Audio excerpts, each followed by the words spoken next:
Hello, everyone. This is Vince, and we're going to walk through Hartnett's most recent report. There are some, I think, significant observations or an update on his thesis about the bubble that we may or may not be in. He believes that we are. He's not backing off on that. A very minor comment on gold inflows coming back, which I think is interesting, but not compelling yet, and some other things. So he's on his horse again. All right, let's go through it. Scores on the doors. Oil's up 8%, commodities up 4%, the dollar's up 2.2%, stocks up 0.9, cash 0.3, high yield bonds down 0.2, gold down 2.6, government bonds down 2.9, crypto down 4.8% year to date. Winners and losers. Asset ETF winners. You can see that there. And the losers are rare earths, renewables, electric vehicles, China tech, ARC, Korea. So what do we have? On the ETF side, we've got everything that's new economy based, right? Those are your losers. And your winners are seemingly uncorrelated. Cannabis and uranium especially, right? Maybe Japan and semis are correlated. Tail of the tape, record 12.1 billion inflows to emerging market equities. That's a sign of reflation. PBOC eases after China stocks hit October 08 great financial crisis lows and exodus of foreign investors. They knew that was coming, but yeah, that's what's going on, right? Epic depletion of property stocks. Chart 4, we'll look at that. Makes China the world's most enticing, contrarian, long trade. No one believes it's an investment. I have a small long in the FXI, just initiated. Not married to it, but do think if I'm long FXI, I won't unnecessarily speculate too long in gold. I'm always long in gold, but the reality of that is, to explain it very quickly, is the RRR, which is the reserve requirement in China. When it was announced that they were lowering the reserve requirement, historically, commodities scream and Chinese equities limp higher. And the move in Chinese equities was very pronounced. Of course, it was on all-time lows, right? But very pronounced. And the commodity move was muted, which makes me think for some reason they're steering money into stocks. So I went with a little bit of FXI on the belief from another trader that I also trust. I trust his judgment anyway. And the fact that commodities are a little bit muted right now. All right, next, the price is right. The key word in this statement here, U.S. nominal GDP up a hot 6%. This is going to feed right into something he said that not many people are focusing on, but I like it a lot. It makes a lot of sense. Nominal GDP is strong. If nominal GDP is strong and earnings are weak, that's a sign of inflationary stimulus. So the GDP, and Zero Hedge was making a point about that as well, from a parallel angle, but they're corroborating each other from different points of view. I always like that. So we'll get into what he means by that in a second. Up 40% since COVID, low, fastest expansion since stagflationary 70s. Chart 3, the government bubble, that's his point. The government bubble is a huge driver. Fiscal deficit, 7.5% of GDP under Biden, 6.6% under Trump, both biggest since Great Depression. Chart 7. Neither candidate is likely to campaign on balancing the budget. Next, we'll do the charts in a second. I didn't break them out this time. The biggest picture. Goldilocks macro, Goldilocks yields, 10-year treasury, 3.75 to 4.25. U.S. stocks surging to new highs, driven by monopolistic tech as AI baby bubble grows. Chart 2, rates, penetration, regulation are the three catalysts that pop tech bull bubbles. Regulators on the prowl, but need the U.S. 10-year real rates back to 2.5%. Currently 1.75% to pop this one. Restated, he's still confident this is a bubble, even more confident because now he's giving specific reasons for how it pops. He's not saying it's going to pop yet, but he's saying you want to be on the lookout for rates, in this case, real rates, penetration. Not sure what penetration means to him, so we're going to have to keep reading this, or regulation. So regulatory reasons, pop bubbles, they change rules, taxes, things like that. We'll find out what they are. All right. So I think the quantified one we have is real rates back to 2.5, currently at 1 3/4 to pop this one. All right. Chart 2, tech bubbles popped by rates, penetration, and or regulation. Let's see what he means by that. All right, gold was popped by rates, right? Japan, I don't know what popped that. Asia, not sure. Internet, regulation and rates. Housing, I don't know. China regulation, biotech, rates, ARC. Who knows? Bitcoin, you got to say regulation was a big part in popping that a little bit. You know, an ETF is a form of regulation. And there's our bubbles right now. All right.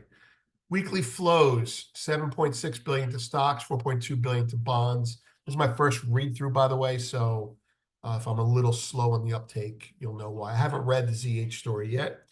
4.4 billion to gold. That's the only thing I saw. I'm like, oh crap, people putting money into gold again. All right, so flows to know. Gold, first inflow of 0.4 billion in 6 weeks. Investment grade bonds, 13 straight week of flows. Emerging market debt, 3rd straight week of outflows. Emerging market debt loses money, and emerging market stocks gain money when there is a lower interest rate environment being anticipated, just to put those two together for you. So debt and equity. Equities, big inflows, right? China equities, largest inflow since July 15, second highest inflow ever. All right, so I feel good about my long right now, I think. Tech, 3rd straight week of inflow. Ugh.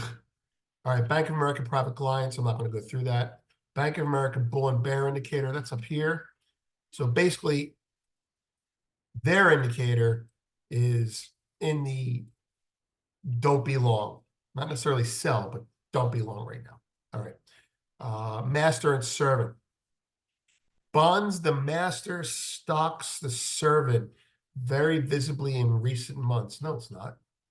Oh, in a bubble, there is a role reversal. Okay, there you go. All right. Okay, that statement, bonds the master, stocks the servant. Throughout time, bonds will lead stocks. Now, I'm not saying all the time, but the bond market will predict in a reliable way. The bond market will predict things, say, a year to year and a half out, policy-wise, where stocks have a shorter view, 6 months to a year, let's say. But it's less, significantly less. You know, stocks react to bonds. Everything reacts to rates, right? He's saying in a bubble, there is a role reversal.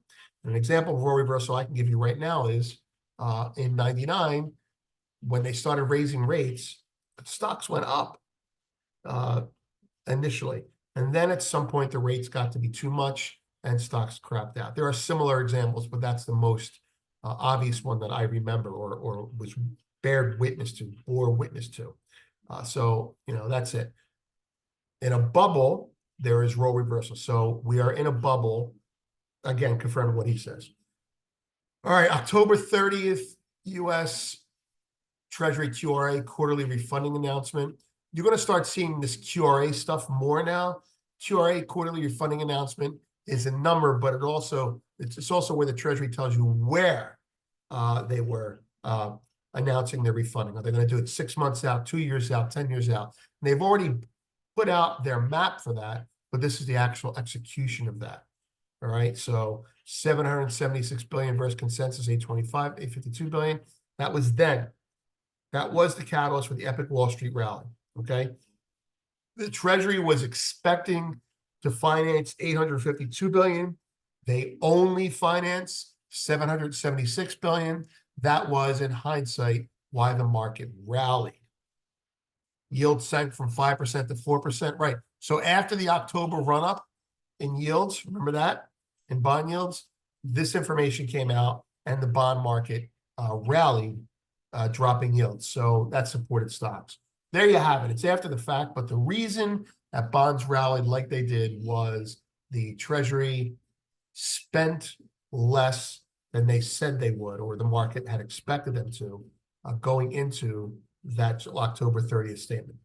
So S&P 4.1K to 4.8K, that's the rally that we got out of it. Consensus, the reason this is all being brought up is because Monday the 29th, Treasury borrowing gets announced again, just like October 30th, okay? Is very large, expected to be 970 billion of Treasury borrowing. So the number is well north of 1 trillion needed to dent the risk rally. What does that mean? That means he's saying the market is already expecting 970 billion of Treasury borrowing. So unless that number comes in well above 1 trillion, do not expect any big headline number like 0.97 billion to make the market sell off. It's got to be north of 1 trillion for that to happen, based on how the market's discounting things. Liquidity equals inequality. I think that's the title of this piece. What is he talking about here? Talking about people? I mean, why would he not be talking about people? Let's see. Chart 5. We'll go to that in a second. Searches. Quantitative tightening ending. And 24 central bank liquidity flipping to Wall Street. I see what he's saying. Okay. If liquidity returns, then inequality trends will return. Now, I assume he's talking about people here. Let's see. Wall Street front-running central bank cuts and liquidity via 2010's playbook of bubbles for the few, bears for the many. That's a good phrase. Get bigger, small get smaller. Oh, that's good. Okay. So he's actually making a little bit of an analogy there. The big get bigger, meaning the rich get richer, and the poor get poorer, because when the Fed lowers rates, the wealthy benefit more from it because they're long more stocks. However, it favors companies with monopolistic ability to set prices, protect margins, and market share. He's talking about companies, but he's also talking about people there. But I think what he's talking about in terms of companies is when the Fed lowers rates. I think I disagree with this, actually. Hold on, let me read this.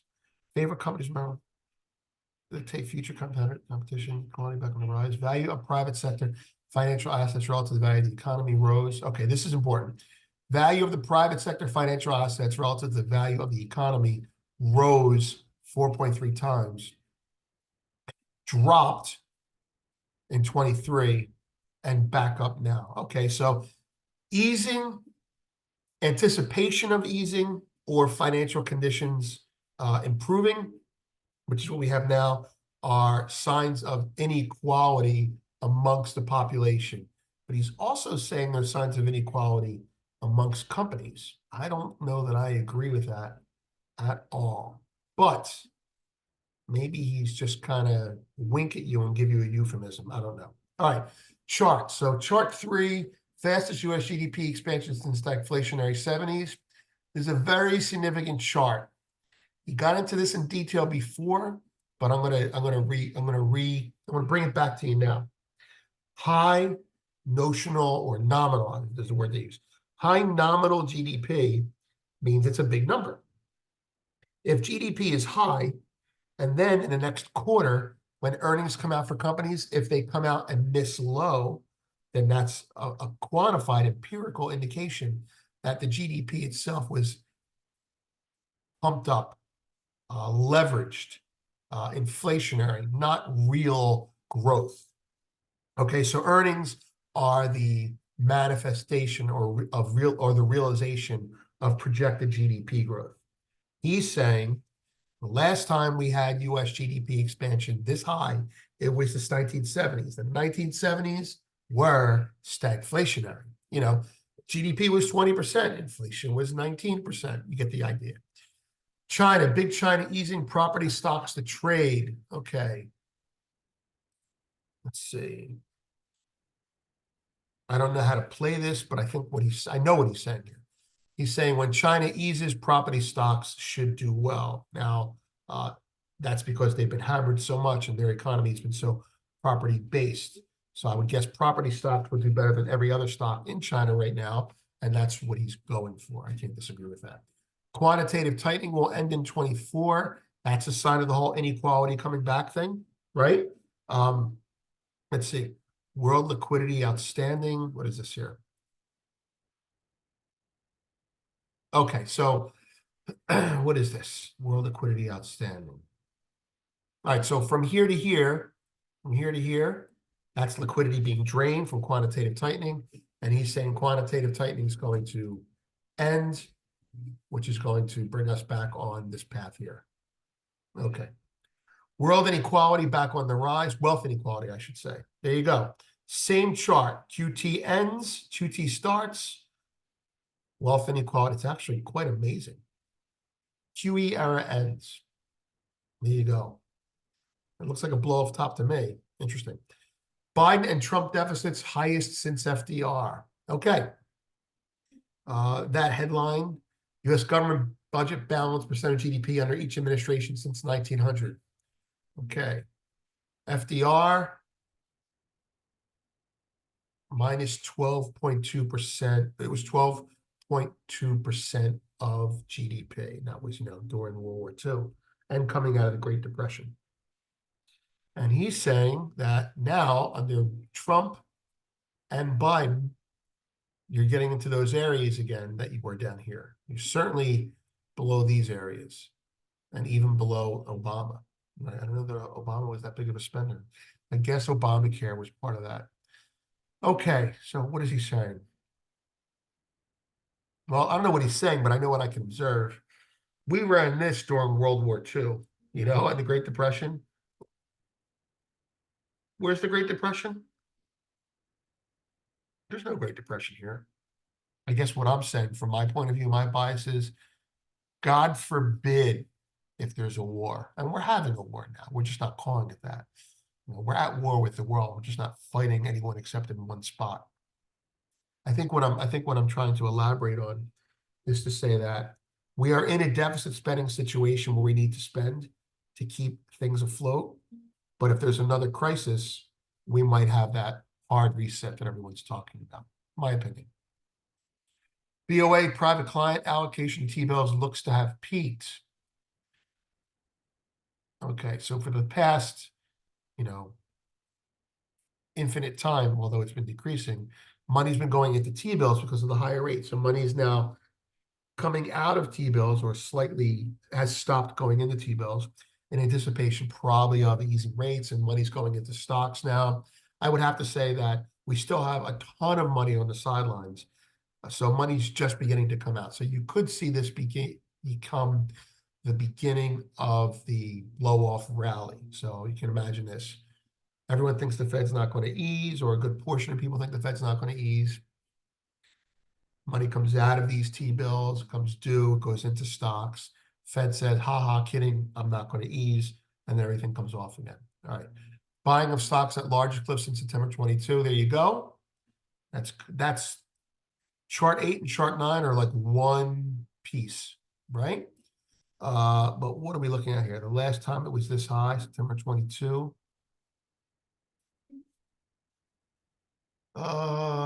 Yeah, I mean, you could say that if it gets up here, then you could say, okay, maybe we're going to have another tightening cycle. I don't know how you want to look at it, but you can look at it one way.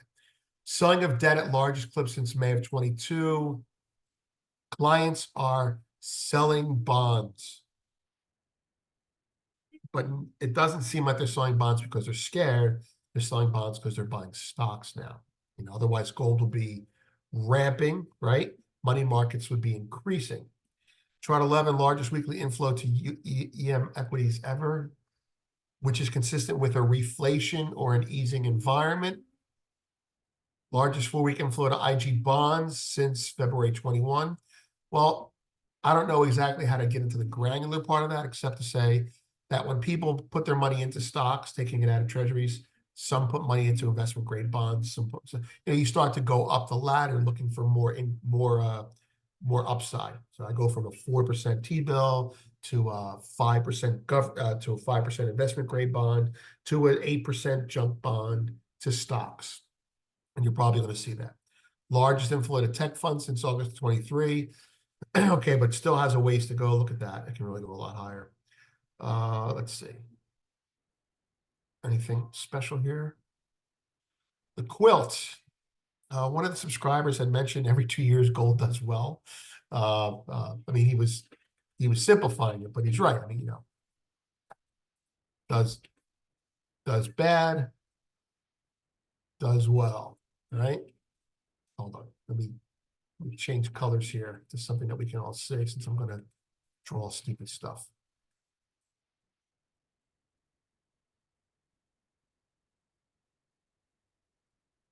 Oh, there we go. All right, so gold, gold, gold, gold. Well, so far, this is a bad year, so I don't know. I like to look at, I'm going to throw this at you. I like to do lots of really good visual things with this chart. I mean, it's fun to look at as it is, but I'll show you what I'm talking about. I like to go like this. This is gold, where are treasuries? This is gold, where are treasuries?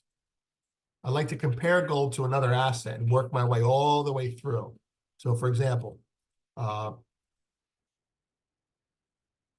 during the inflationary, well, when you go back, right, you can see like when gold does well, treasuries do bad. When treasuries do well, gold does bad. There's an inverse correlation there. So if you were look at 23, gold did well. Okay, it's in 4th place, but it's up more than everything. Take out this global high yield. Who cares about that right now? But it's up over everything. Where were bonds? Bonds were, treasuries were down here, right? Now, treasuries are above gold. So the question is, will this continue lower and that continue higher? Well, once they flip, I see gold going up. Crazy way to look at it, but if you have time, you take gold and you say, let's see how gold does in alternating years relative to stocks, relative to bonds, relative to dollar, and you'll start to see some patterns there. It's kind of like, I'll just connect some dots for you. Right? Connecting dots is also helpful. This is very sloppy, but you get my idea here. Right? It's actually very helpful when you're looking at the 70s and 80s. Right? Look at that. Now, you may say, oh, it looks random to me. And it is random. However, when gold's in first place, 2 years later, it's in last place. When gold's in first place, it's in last place. Okay, so it will, if gold pings the bottom for a year, the next year it does better. If gold pings the top, the next year it does way worse, right? So gold was pretty much pinging the top except for a couple stocks. So next year, I wouldn't be surprised if gold had a down year relative to last year. However, and I think this is significant if you're looking at gold, I think that when gold makes a new high and then a new low, what you should be looking at is what was at the other end of the spectrum and where does it go the year after? So gold had a great year in 2010. Cash, that's cash, shitty year. Gold had another great year. Cash a little better, right? Gold on its way down, still above cash, right? And then when it flips, gold under cash, you know what to look for. I mean, there's no trade in what I just said, but that was analysis I just did. Anyway, I'm Vince. That was the Hartnett walkthrough with a special bonus for the founders later on. Bye-bye.